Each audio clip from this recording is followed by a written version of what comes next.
Safi. Naomba utusaidie kujua hii behavior, who is responsible when it comes to instilling the behavior of you have to know this is your teacher, this is your senior. Ni nani inafaa uweke hiyo tabia katika mtoto? Pengine jambo ambalo ningependa kuzungumzia ni kuhusu mwenye huyu mtoto. Mtoto ni wa nani? Mtoto ni wa mzazi. Jukumu la mzazi ni nini? Mojawapo, mbali na kulisha mtoto, kumpatia makao na maeneo safi, ni kumfundisha adabu. Kwa hivyo lazima mtoto aheshimu mzazi wake. Na anapoenda shuleni lazima mzazi pia amkumbushe kwamba huko unakoenda mwalimu wako ni kama mzazi wako. Umheshimu jinsi unavyo niheshimu mimi. So mtoto akienda shuleni hana nafasi yoyote ya kuanza kubishana na mwalimu. Lakini jambo ambalo limeanza kuonekana katika haya mazungumzo mengi baada ya sisi kushuhudia huu uchomaji wa shule ama kuteketeza kwa shule ni kwamba watoto hawatii walimu shuleni. Ama kuna nyakati zingine unapata kuona kwamba watoto nao pia hawana heshima kubwa kwa wazazi nyumbani. Na katika maoni yangu ninaona kwamba wazazi wa siku hizi wenye hawa watoto, kiangalia miaka yao utaona kwamba wako mbioni kutafuta mali. Wako mbioni kutafuta pesa. So kinachofanyika ni kwamba mzazi anatumia muda mfupi sana kukaa na mtoto wake. Haswa wale ambao wanafanya kazi. Mtoto anaamka 5 asubuhi, kufikia saa 12 ameshapanda school bus ameenda. Akirudi jioni pengine hata mzazi hajarudi. Muda ambao mwanafunzi au mtoto anashinda nao ni mwingi sana shuleni. Kwa hivyo anamtii mwalimu, maagizo ya mwalimu ni mengi na yanafuatwa.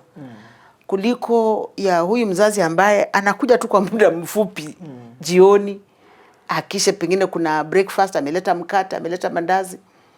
Pengine ameingia kwa nyumba kama watoto wameshalala, akiamka asubuhi watoto wako mbioni kujitayarisha na kwenda. Ndio maana unaona heshima nyingi iko shuleni kwa walimu. Kweli. Kuna watoto fulani ambao unaweza jaribu kuwafundisha kitu nyumbani.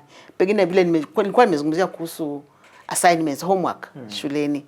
Kusema kwamba a positive student ni yule ambaye anahakikisha kwamba amefanya assignments zake kulingana na maagizo ya mwalimu. Lakini akiwa amekwama mahali, kisha ujitolee kama mzazi kumsaidia. Na utumie mbinu. Unajua pengine ile system ulisoma si ya sasa. Sasa mtoto atakusikiliza aone kama kwamba unamkanganya. Na akwambie kwamba mwalimu hakusema hivyo. Anataka afuate ya mwalimu. Anaona wewe unafanya nini? Unampoteza. Kwa hivyo kilio changu ni kwamba ningependa wazazi wengi wapate muda wa kushinda na watoto wao nyumbani.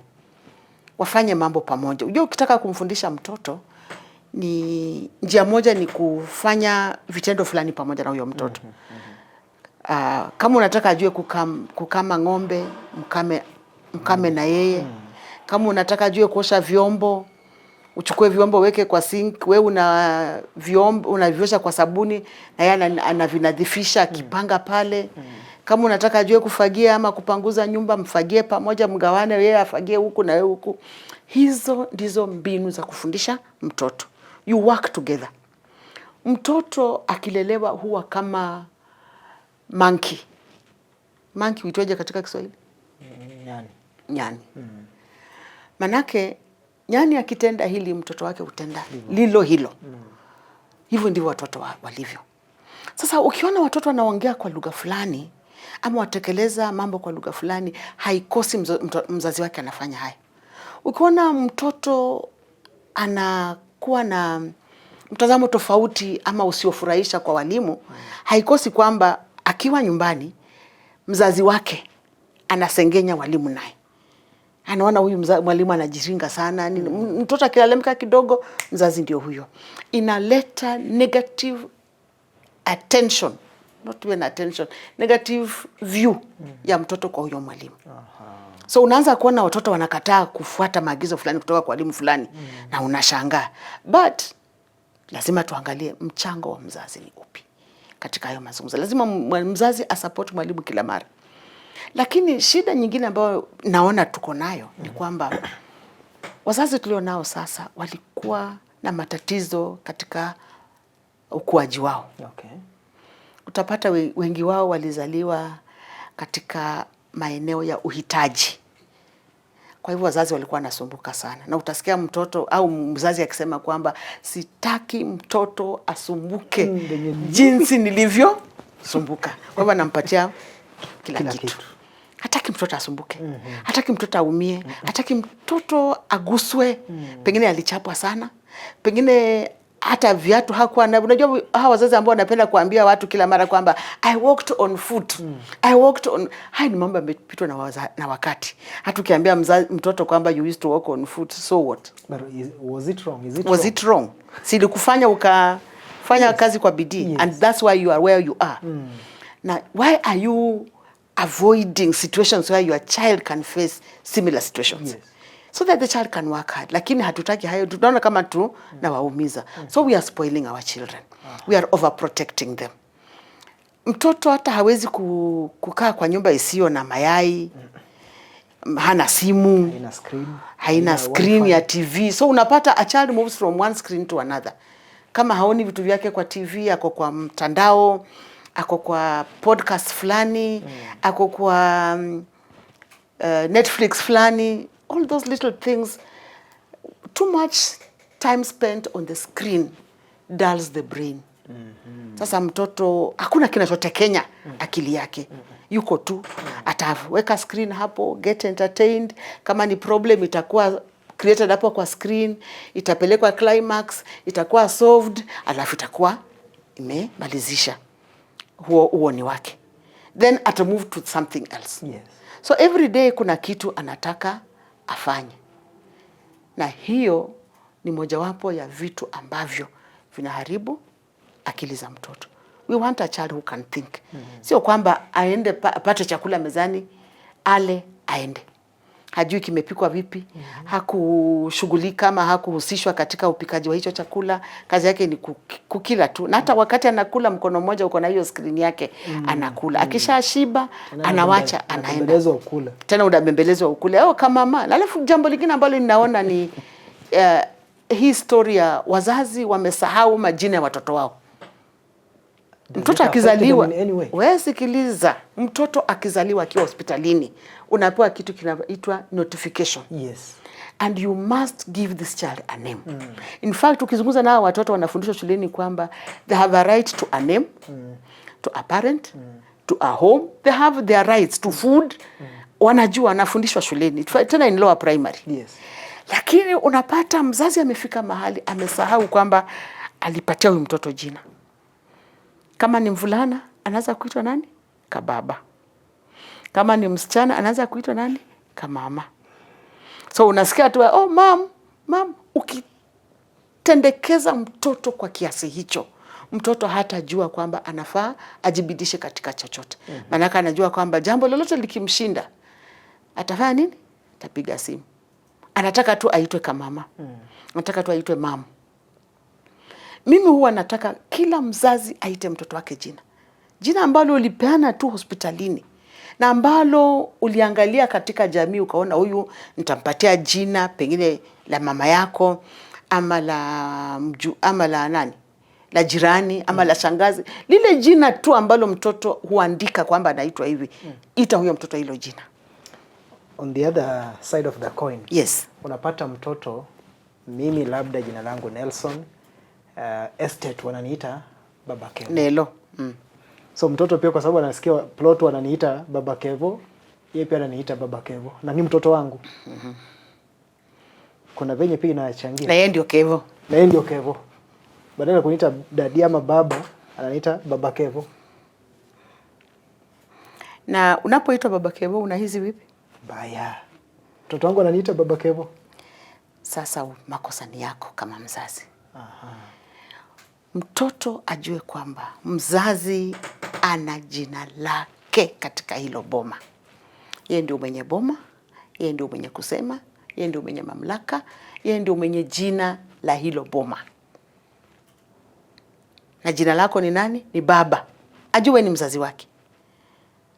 Hilo litabadilisha sana, manake jina la mzazi liko na mamlaka mengi sana. Ukijulikana tu kama baba, yes, watu wote watajua mamlaka ya hilo boma yanatoka kwa baba. Lakini sasa ukiwa Baba Kevo anaweza kuwa wengi. Na utaki siku moja uje nyumbani uulizwe kama wewe kweli ndio Baba Kevo. Maana pengine kuna Baba Kevo wengi ambao wanapitia katika hilo boma. Kwa hivyo vile nilisema hapo awali kwamba kila mtoto aitwe kwa jina lake halisi. Haya majina ya msimbo ati kamama, kababa, mam yaishe. Mtoto aitwe kwa jina lake. Baba atambulike kama kiongozi wa hilo boma. Lakini mbona usiitwe? Manake umekuja nyumbani saa 5 za usiku, mtoto ameshalala. Hukupata nafasi ya kuja kuhusiana na huyo mtoto. Ukatoa amri fulani katika nyumba ambazo mtoto anatambua kwamba hutoka tu kwa kinywa cha baba. Ndio ni kama kuomba mwanamke kwamba unataka kumuoa. Mwanamke akiambiwa mwanaume kwamba anataka waoane, will you marry me? It's not supposed to be said in soprano. And that's the same thing that must happen in the home. Rules, order must be given by the man of the home. Men, take your positions. Mwache kutusumbua. I wanted to discuss the negative factors that affect student behavior. Yes. If you can allow me, we can move on. I do. Okay. So, having looked at the positive behavior in schools of children, and I can just summarize by saying respect to teachers and peers, other students that have to be respected, especially the class prefect, the dorm prefect, and even just other children in general. Don't bully other children, blah, blah. Number 2, I mentioned school rules. Students must obey school rules. Yes. Number 3, I talked about attending classes. Children should not cut classes. They must attend to all their classes. And number 4, they must participate actively in learning activities. Let students play football. Let them get in games, in choir. Those are the things that make a child enjoy school. Yes. And then we also mentioned completing assignments, homework, and then demonstrating honesty and responsibility. Usipatie mtoto school fees aende alipe. Why are you giving this child money? It is your business as the father. Go to the school. Make yourself known. Pay the money.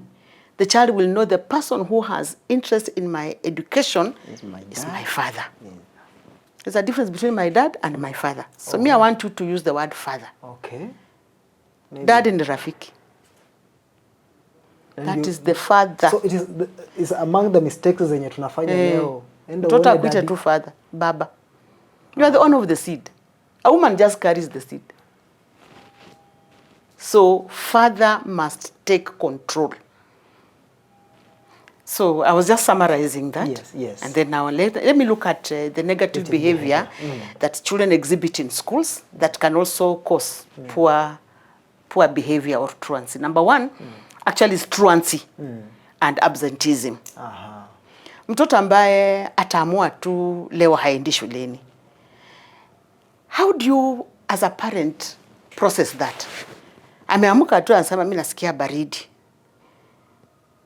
Na unamhurumia kwamba kweli anasikia baridi. Halafu alale. Halafu amke nasikia njaa, aende kutafuta chakula. That is truancy. That is bad behavior. Let the child know that si yeye peke yake ambaye anasikia baridi. Let them prepare themselves early, aende shuleni. Atoke kama ni day school, aende. Atapata wenzake barabarani. Kama ni school bus, wacha apande aende. Kama ni shuleni, boarding school au hizi mashule za mabweni, asijifiche kokote. Manake roll call huwa inafanywa.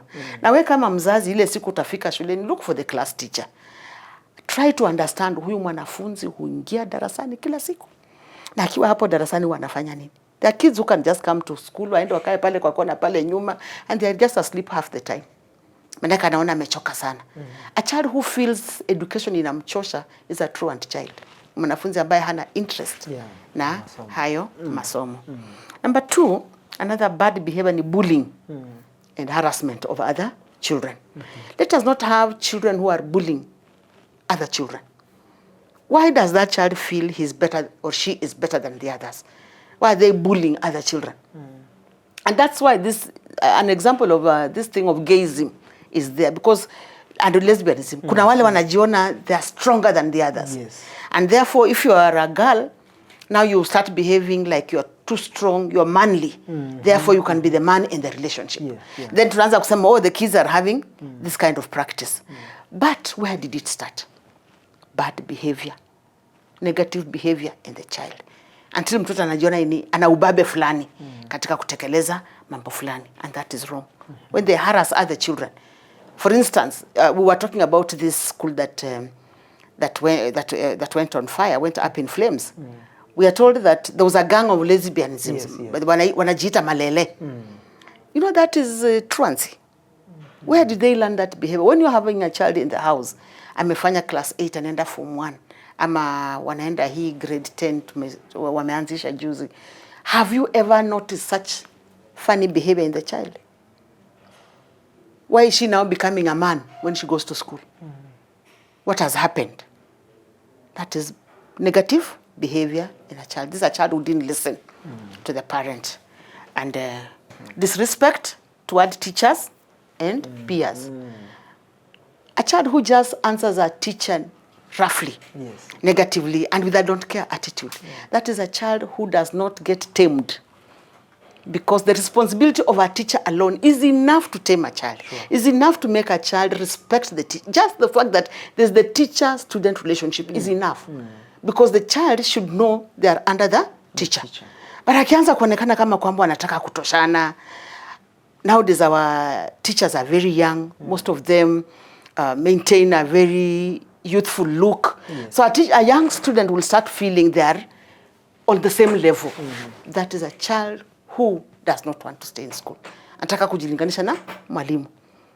Tunaona wengine wakipigana na walimu. And they'll fight.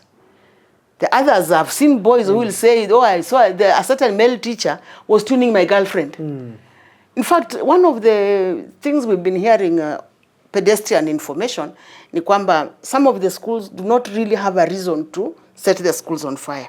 But what they are doing, wanasema, the boys' schools that are already on fire, that are already home for setting the schools on fire, are now getting hold of our girlfriends.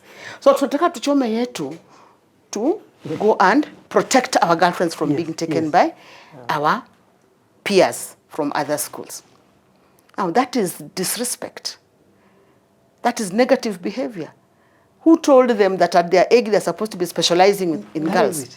What will they do when they're 30? Another bad thing is cheating in exams. And you will notice we've been hearing stories about students who cheated in exams, let's say at a lower level. Now they've gone to high school. This thing has followed them. Now exams are coming. They are not prepared. They are used to having it easy. They'll not do the exams. And that's why it is wrong for us to even imagine that they should not do. A term has a certain number of weeks. And each week has these activities. Week 1 is for reporting, paying school fees, blah, blah, blah. From week 2, everybody is learning, up to week whatever. Then now exams. In the middle, we have midterm, we have half term. All the children should know that. So you also disagree with this idea of negotiating with the learners? What's there to negotiate? Then vandalism of school property, that is negative behavior. Just setting a school on fire. Finding mattresses zimejaa mahali mwende muwashe ndio zichome wenzako. I know of a school somewhere where it's a day school. So last week I woke up and somebody told me, oh, by the way, the school in your neighborhood imechoma. I said, kwa nini? It's a day school. So there's a young man who came to visit me. He's usually a good friend of mine. So I asked him, hey, boy child, I like calling him boy child. I told him, boy child. Asema, sisi kuna watu tu walipanda juu ya ceiling na makaratasi wakawasha wakachoma shule. Vile headmaster aliona tu moshi, walimu wakaitwa, tukafungiwa shule. A day school. Another negative behavior apart from vandalism of school property is drug abuse.